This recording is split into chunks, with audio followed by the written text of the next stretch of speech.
Assalomu alaykum. Bugungi mavzuyimiz masofaviy ta'limda multimedialardan foydalanish.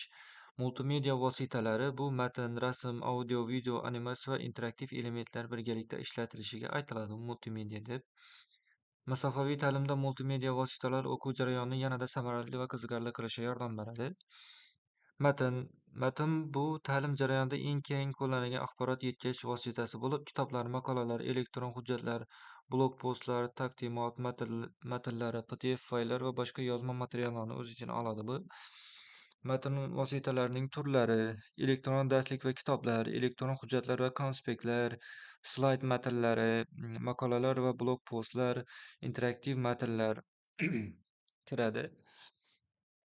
Matnli vositalarning ta'limdagi afzalliklari: oson saqlanadi va ulashiladi. Ko'p ma'lumotlarni yetkazish imkoniyati mavjud. O'quvchilarning mustaqil o'qish ko'nikmalari oshadi. Multimedia bilan birgalikda ishlatilganda samaradorligi oshadi. Matn yaratish va tahrirlash vositalari: matn yozish va tahrirlash dasturlari Microsoft Word, Google Docs va Evernote kabi dasturlar mavjud. PDF yaratish uchun esa Adobe Acrobat Reader kabi PDF fayllarni yaratish va tahrirlash dasturlari mavjud. Interaktiv ta'lim platformalari Moodle, Google Classroom'da matnli materiallarni yuklash va tarqatish uchun ishlatsa bo'ladi, hamda Kahoot va Quizletda matn asosida viktorinalar yaratish mumkin. Tasvirlar ta'lim jarayonida axborotni tez va samarali yetkazish vositasi bo'lib, u matn va video bilan birgalikda ishlatilganda o'quvchilarning tushunish darajasini oshiradi. Diagrammalar, grafik chizmalar, infografika, rasmlar va interaktiv vizuallar shaklida qo'llaniladi. Tasvirlarning turlari: diagramma va grafika, Venn diagrammasi, mind map, oqim diagrammalari uning ichiga kiradi. Infografika va infografik ma'lumotlar uning ichiga kiradi. Ekran rasmlari, skrinshotlar, 3D modellar va interaktiv tasvirlar, o'quv materiallarida qo'shiladigan rasmlar ular ichiga kiradi. Masofaviy ta'limda afzalligi: ko'rish orqali tezroq o'rganish mumkin. Mavzularni soddalashtirish, murakkab tushunchalarni tasvir orqali oddiy va tushunarli qilish mumkin. Matn bilan solishtirganda tezroq qabul qilinadi, diqqatni jamlashga yordam beradi.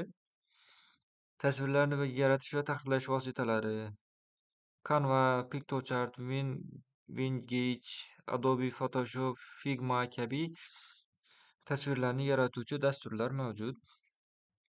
Audio materiallar bu masofaviy ta'limda eshitish orqali o'rganish imkoniyatini beradigan vositalar hisoblanadi. Podkastlar, audio darslar, ovozli tushuntirishlar, audio kitoblar, ovozli testlar shakllarida bo'lishi mumkin.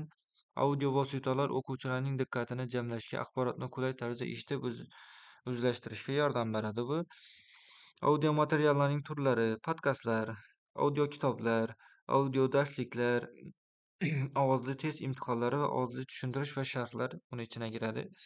Masofaviy ta'limda audio materiallarning afzalliklari: ko'z va qo'llar band bo'lganda ham o'rganish imkoniyati mavjud. Istalgan vaqtda va joyda o'rganish imkoniyatini beradi. Nogironligi bor o'quvchilar uchun ham bu juda qulay hisoblanadi. Audio materiallarni yaratish uchun Audacity, Adobe Audition, Spotify, SoundCloud kabi dasturlar mavjud. Video materiallar bu ta'lim jarayonida axborotni yetkazish va tushuntirish uchun eng samarali multimedia vositalaridan biri hisoblanadi. Vizual eshitish va orqali bilim olish imkoniyatini beradi. Video materiallarning turlari: mavzu va dars videolari, eksperimental laboratoriya videolari, animatsiya va tushuntirish videolari, interaktiv video darsliklar, podkast va intervyular buning ichiga kiradi. Video materiallarning ta'limdagi ta'siri: ko'rish va eshitish orqali yaxshiroq o'zlashtirish, masofadan mustaqil o'rganish imkoniyati, o'quvchilarning qiziqishini oshiradi, murakkab mavzularni oddiy va tushunarli qiladi, xarajatlarni kamaytiradi.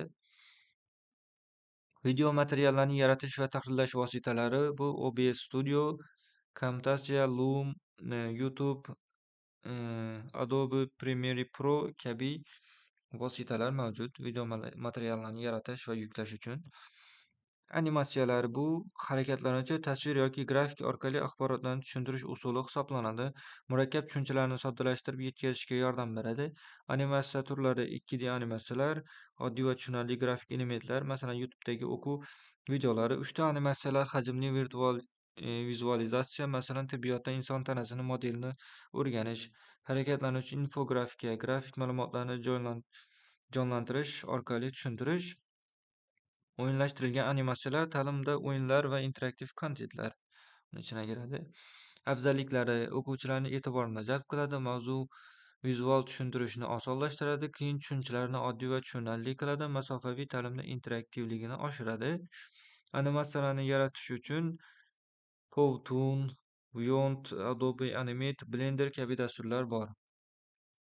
Interaktiv elementlar bu o'quvchilarning faol ishtirokini ta'minlovchi, bilimlarni chuqurroq o'zlashtirishga yordam beradigan dasturlar hisoblanadi. Test, viktorina, virtual laboratoriya, simulyatsiya, interaktiv xaritalar, o'yin va feedback tizimlari buning ichiga kiradi. Interaktiv elementlar turlari: test va viktorinalar, virtual laboratoriya va simulyatsiya, interaktiv xaritalar va diagrammalar, o'quv o'yinlari, interaktiv muhokama, fikr bildirish, interaktiv videolar, o'zaro aloqador slayd va hujjatlar.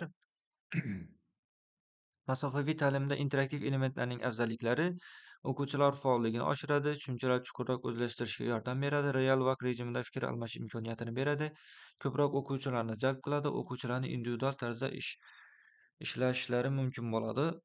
Virtual laboratoriya bu simulyatsiya qilingan tajribalar, ya'ni real va hayotdagi laboratoriyaga sharoitlarni kompyuter yoki internet orqali takrorlaydigan tizimlar hisoblanadi. Ular o'quvchilar tajribalarni o'tkazish va modellar bilan ishlash va turli fanlarni chuqurroq tushuntirishi imkoniyatini beradi. Virtual laboratoriya afzalliklari: xavfsizligi, o'quvchilar hech qanday xavf-xatarsiz tajribalarni o'tkazishi mumkin. Qulaylik, istalgan vaqtda, istalgan joyda foydalanish mumkin. Kam xarajat talab qiladi. Qayta-qayta tajribalarni o'tkazish imkoniyati mavjud bo'ladi. Virtual laboratoriyani qo'llashi: kimyo va fizikada modda va xossalarni o'rganish uchun, biologiya va anatomiyada 3D modellar orqali o'rganish uchun, dasturlash va informatikada kod yozish, algoritmlar bilan ishlash uchun va muhandislik va texnikada mashinalar, qurilish materiallari va elektr zanjirlarini simulyatsiya qilish uchun kerak bo'ladi. Mashhur virtual laboratoriya platformalari: HET Interactive Simulation, shuni ko'rib chiqamiz. Xo'p, bu dastur matematika, fizika kabi fanlardagi simulyatsiyalarni ko'rish mumkin.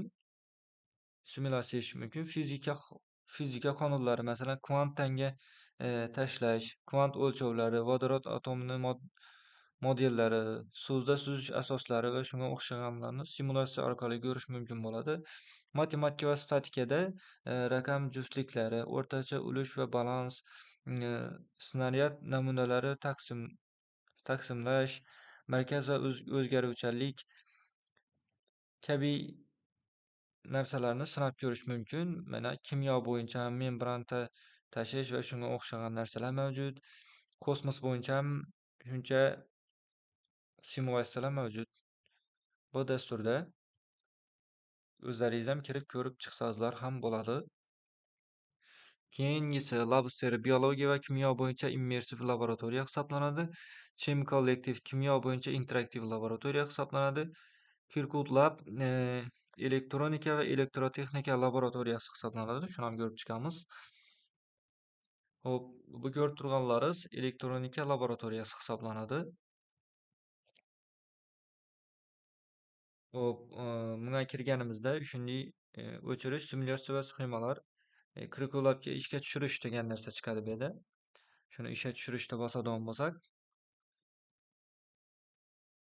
bizada shunday oyna chiqadi. Endi yonboshda ko'rishlaringiz mumkin. Bu yerda elektromos hamma narsalar mavjud bo'ladi bu yerda. Xohlagan birsini olib, o'shara ulab ko'rsak ham bo'ladi. Bu yerda o'zi tayyor bir narsa ham ishlab qo'yibdi ekanlar.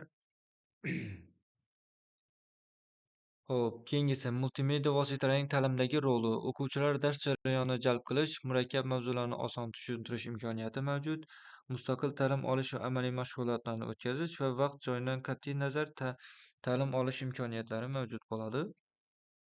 Multimedianing masofaviy ta'limga ta'siri: o'quvchilarning qiziqishlarini oshirish, materiallarni yaxshi tushunish, mustaqil ta'lim olish imkoniyatlari o'quvchilar o'qituvchi va o'quvchilar o'rtasidagi aloqalarni yaxshilaydi.